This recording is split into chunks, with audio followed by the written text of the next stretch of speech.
కాస్త ఏదో అనుకూలంగా మాట్లాడేదో నీ పట్ల ఏదో బాధ్యత ఉన్నట్టుగా షో చేస్తే బుక్ అవ్వకరా నాయన అని చెబుతున్నా, బుక్ అవ్వకమ్మ తల్లి అని చెబుతున్నా. ఏమండి, ఇరిమియా చేత కూడా ఓ పాట రాయించాడు దేవుడు. రంగు రంగుల ఆకర్షణలే విత్తనాలయ్యేనా, రాకాసి మూకల స్నేహాలే నీకు ఉరులుగా మారేనా, ఆకలి తీర్చగా చల్లిన నూకలు కావే చెల్లెమ్మ, ఆశతో నీవు వెళ్ళి వాలితే ఉరులే చెరలమ్మా, గుండెల్లో గుచ్చి మంటల్లో కాల్చే మాయే ప్రేమమ్మా, యవ్వన కాలపు కామపు చేష్టలు ప్రేమను కోకమ్మా. శీతాకాలపు మంచులో ఒక చిన్న పిట్ట రాత్రివేళ మంచుకు తడిసి బిగుసుకుపోయి రెక్కలు సరిగా ఎగరక పోయి ఒక గొడ్ల చావిట్లో పడ్డదట. ఎక్కడ పడ్డది? గొడ్ల చావిట్లో పడ్డదట. దానికి రెక్కలు కదలటల్లా, చలి మంచుకు బిగుసుకుపోయి రెక్కలు పట్టుకుపోయినాయి. గొడ్ల చావిట్లో పడితే ఆవుల గేదెలు ఉంటాయిగా, సరిగ్గా ఇది ఎక్కడైతే పడిందో దానికి పక్కగా ఒక ఆవు నిలబడి ఉందట. ఇది ఎప్పుడైతే ఆడ పడిందో ఆవు పేడేసిందండి ఈ పక్షి మీద. ఆ వేసే పేడలో కొంత దీన్ని కప్పేసింది.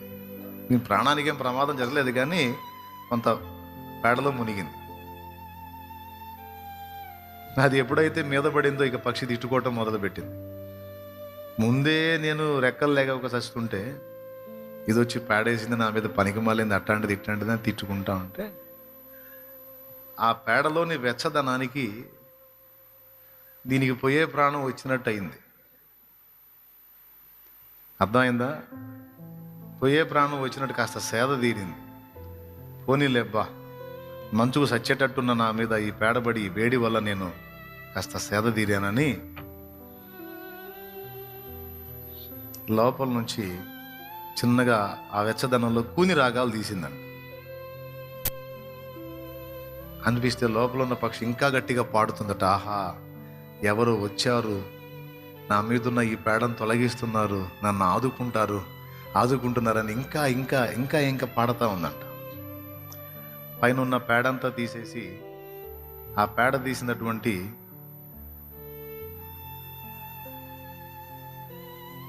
పిల్లి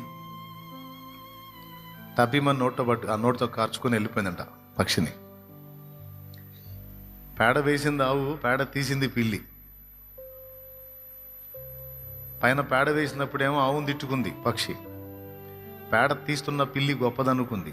కానీ సాగు చేయడానికి పేడ తీస్తుందన్న సంగతి తెలియదు దీనికి. ఇప్పుడు చెప్పండి, పేడ వేసిన వాళ్ళు మేలు చేశారా, పేడ తీసిన వాళ్ళు మేలు చేశారా? మధ్యలో పక్షి జడ్జిమెంట్ ఎట్లా ఉంటుంది?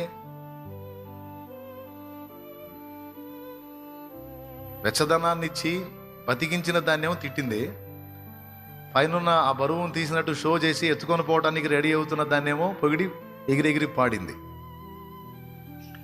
ఒకసారి మీరు ఆలోచించండి, ఇది జోక్గా చెప్పలా, ఈ జీవిత సత్యం. మనిషి ఎప్పుడూ కూడా ఇలాంటి విషయాల్లో వివేకం కోల్పోకూడదు. అర్థమైందా? ఎవడు గుంట తీసేవాడో, ఎవడు గుంటలో నుంచి బయటికి లాగేవాడో తెలుసుకొని ఉండాలి. ఎవరు నిజంగా ప్రేమిస్తున్నారో, ఎవరు నటిస్తున్నారో తెలుసుకోవాలి. కానీ ఏం చేద్దాం, ప్రేమ అనేది పవిత్ర హృదయం నుండే కాదు, గ్యాంబ్లింగ్ మాస్టర్ల దగ్గర నుంచి కూడా వచ్చింది. దానికి బుక్ అయి చాలా మంది జీవితాలు నాశనం చేసుకున్నారు.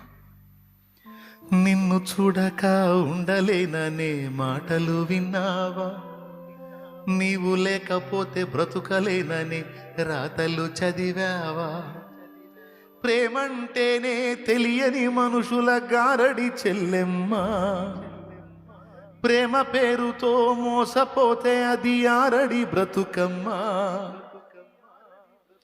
నీతి మాలిన మనుషుల ప్రేమలు నిజమనుకోకమ్మా. ఎండమావిలో ఎన్నడు దాహం తీరదే చెల్లెమ్మా.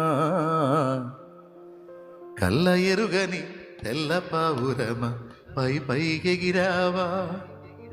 కఠినమైన ఈ లోకపు పోకడ కానక ఉన్నావా. దేవునికి మహిమ. మొదటి పాయింట్ అర్థమైంది కదా. ప్రేమ ఎక్కడి నుంచి వచ్చింది? అందరి ప్రేమ పవిత్ర హృదయం నుండే రాదు తల్లి. కపట హృదయాల నుంచి కూడా ప్రేమ వస్తుంది. వాస్తవానికి అది ప్రేమ కాదు, నటన. కొంపదీసి మన దగ్గర ఆ దరిద్రపు లక్షణం ఉందేమో చూసుకోవాలి. ఒకవేళ అలాంటి తత్వం ఉంటే మారు మనసు పొందాలి. కపటపు నటనతో కూడిన ప్రేమని అవతలి వాళ్ళ పట్ల వ్యక్తం చేయటం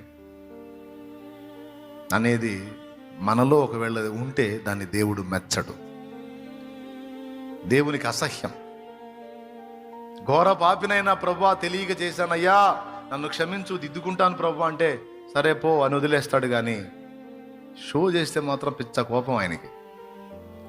అంటే వేషధారణ అని అస్సలు ఒప్పుకోడు. హిపోక్రసీ అనేది దేవునికి చాలా అసహ్యం కలిగించే పాపం. ఓకేనా?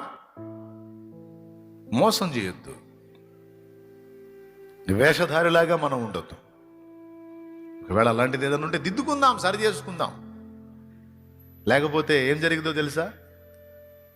చివరికి మనం అదే గతి పట్టాల్సి వచ్చింది. ఓకే రైట్, సరే.